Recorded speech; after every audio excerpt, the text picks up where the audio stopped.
छापले को पाजर मोर चोला चुकाए गयो तोला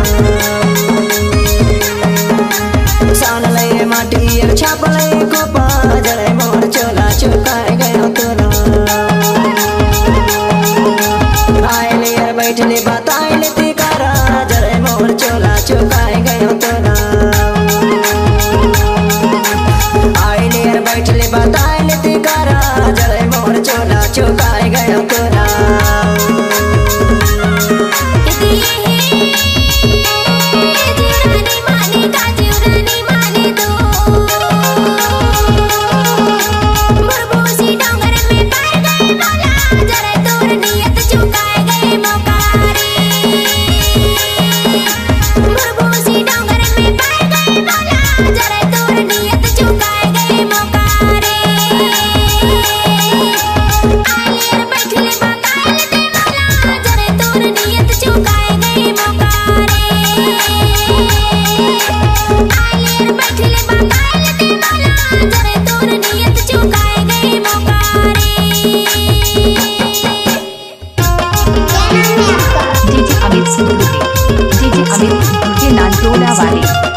गाड़ी भर मत दे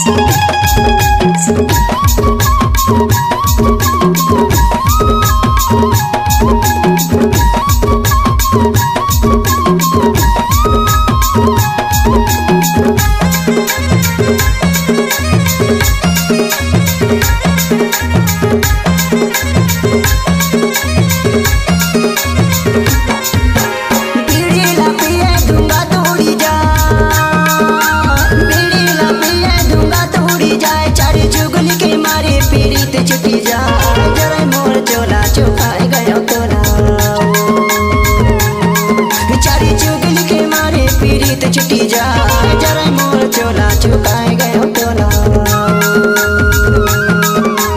आइले बैठले बताइले तिकारा जरा मोर चोला चुकाए गयो तोला आइले बैठले बताइले तिकारा जरा मोर चोला चुकाए गयो तोला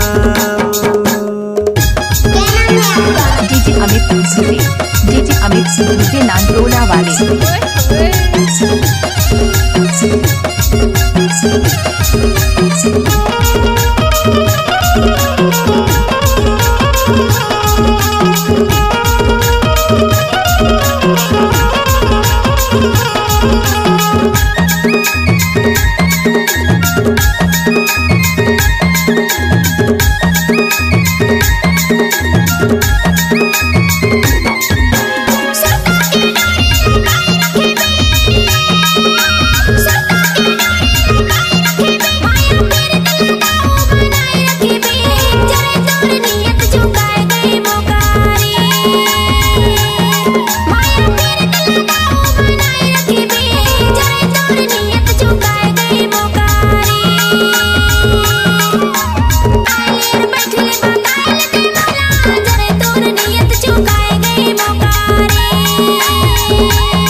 चुकाए गयो तोला